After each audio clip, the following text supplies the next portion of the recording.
Namaste and welcome to this episode of the Thursday Thoughts. In the recent times, there appears to be the dominance of the English letter N. Yeah, I'll come to that, how it is happening. We had the 2024 Lok Sabha elections, and in that, Narendra Modi, N with the capital N, Narendra Modi scored a hat trick. The third time he was sworn in as the Prime Minister.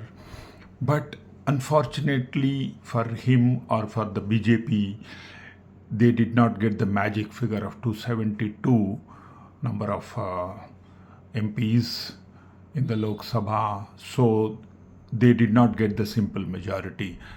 Now enter the other two ends. You are right. Your guess is absolutely spot on.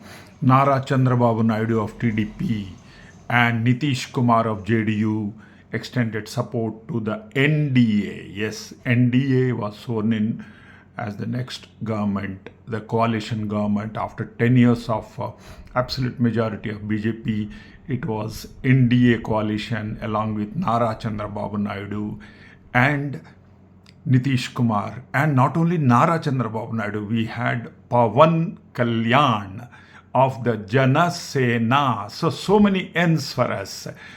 And no sooner than they took office, they started working. No sooner than they started breathing was the scam. Yes, what is now known as the scam of the NEET, NEET. And it was organized by none other than NTA, that is the National Testing Agency. So again, N, but a bit of the other type of N, that is the negative N. But away from all this, we'll talk about a bit of P, that is positivity, in the next N that we are going to discuss. Let me start with a small legend, a story that was circulating in a WhatsApp, and I'm sure most of you would have come across this story. There was one Afghan emperor, and he fell sick, and he didn't have anyone in his coterie or in his ministries. The health minister failed, and they were not able to cure him, and his health was deteriorating. Then someone told, there is one university in the nearby country, namely India, and probably we can try there.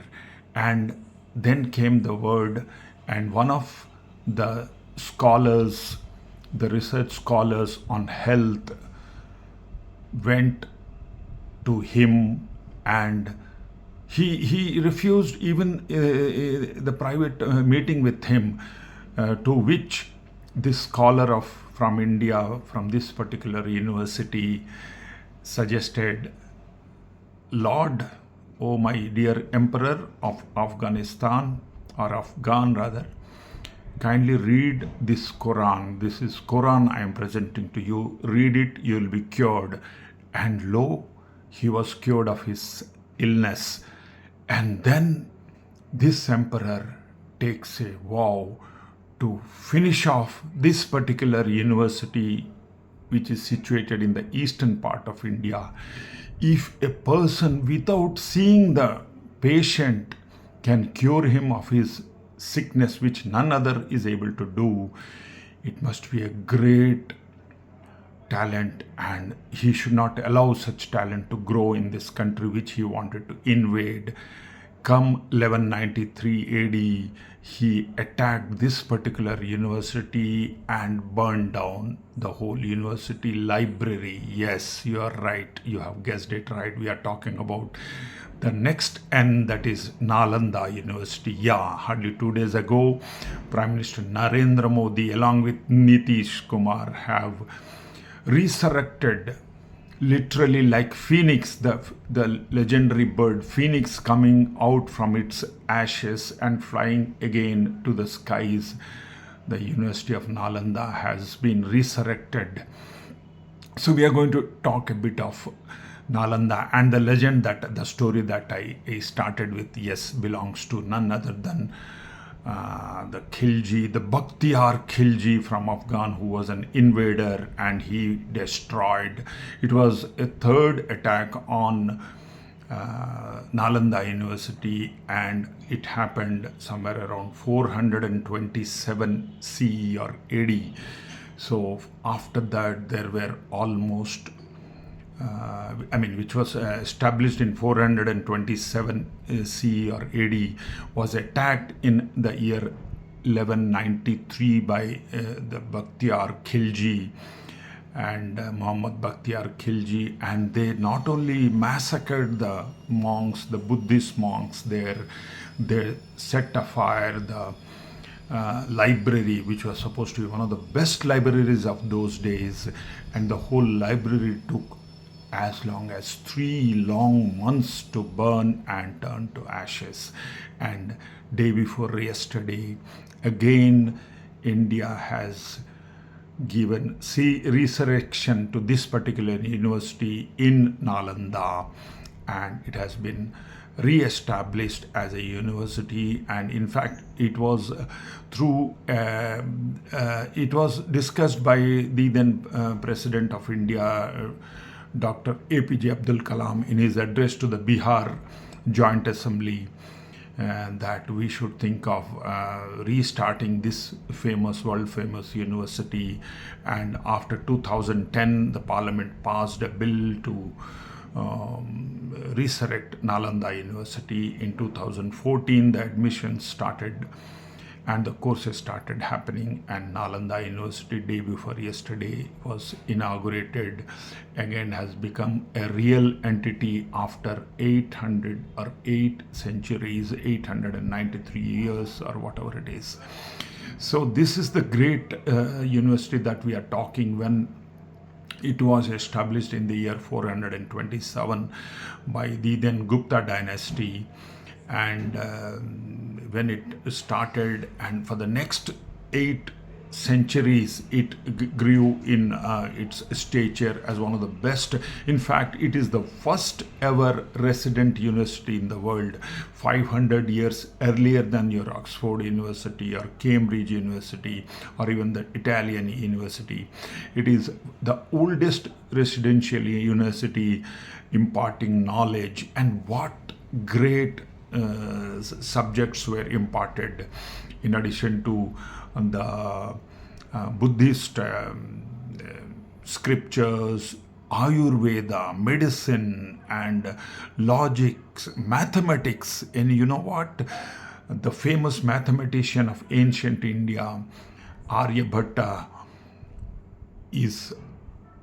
it's reported that he was teaching here in this Nalanda University. And you know, he is the person who has given to the world the greatest gift of zero. That means it's not nothing, the concept of zero. And without zero, you couldn't have got your calculus, algebra, and let alone the computers. As we all know, computers work on the concept of zero and ones. Yes, they are the bits, the binary digits 0 or 1. So the concept of zero was gifted by Aryabhatta. He was teaching there those days, and they had so many branches of studies, research. And you know what? There were libraries. There were 9-storied libraries, 3 such big buildings, and those buildings were known as, I'll just come back to you with the names. They are Ratnas, like as you all know, the Gupta dynasty was known as the golden period of Indian history, Suvarna Yuga. So Suvarna Yuga, the Gupta dynasty, was the golden era. And during that, when the libraries were constructed, there were 3 9-story buildings. Ratna Sagar. Actually, the library was known as Dharma Ganj.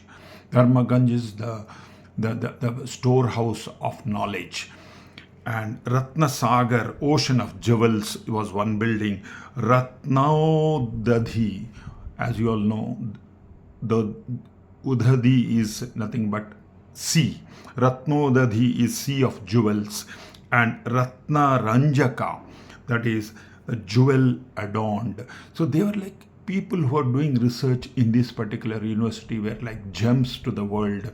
And as you all know, you must have read so many times in the history books, Huyen Sang was a Buddhist monk who visited Nalanda University. He wanted to get his enlightenment or knowledge from Nalanda University. He stayed in Nalanda University for 10 long years, and when he went back to China, he was from China, and when he went back to China, he had collected wagon load of books, scriptures, and they were not books, in fact, they were all the palm leaf scriptures, what is known as the Talapatra, the palm leaf scriptures. 657 such texts he had carried. There were no printing presses those times, no publishing of books, but our people, our professors in Nalanda University were writing scriptures from Ayurveda and whatnot. Veda was also taught, and Buddhist stories were also taught. So many things were taught in that universities, and so many. At one point of time, it had 10,000 students coming from all over the world, mostly like you have China, then Tibet, Japan, and all that Asian countries. The students were coming. 10,000 of them were studying, and there were hostels to host them or house them, and they were 2,000, almost 1,500 to 2,000 teachers or professors doing research and teaching. And we have discussed about Aryabhatta as one of the foremost and most famous teachers of Nalanda University. So this all area has been resurrected, and it's time, I think, everybody feels, as an Indian, proud Indian, all of us will feel that had that knowledge been there, now India would have become Vishwaguru. But it's never lost, as Prime Minister Modi ji told in his inauguration address or inaugural address, that fire can destroy the palm leaf texts, but not the knowledge. So the knowledge can be emanated now, can be told and trained to students there. As it is, on the inaugural session, 31 country representatives were there, and Chief Minister of Bihar, Nitish Kumar, was there, along with Prime Minister Narendra Modi, and also our External Affairs Minister Jaishankar, Subramaniam Jaishankar ji. So kudos to this government for giving patronage to this particular university. Hope we get back those golden ages of India through our scriptures, through one of the best universities in the world. Let us hope in times to come, this N, that is Nalanda University, will rise to the epitome of learning and teaching. It will be one of the best universities in the world. Praying God to bless us with such good people and such good minds and such good qualities that those days Nalanda University used to produce. So with these words, may God bless you. Take care. Bye-bye. Till we meet next time. Take care.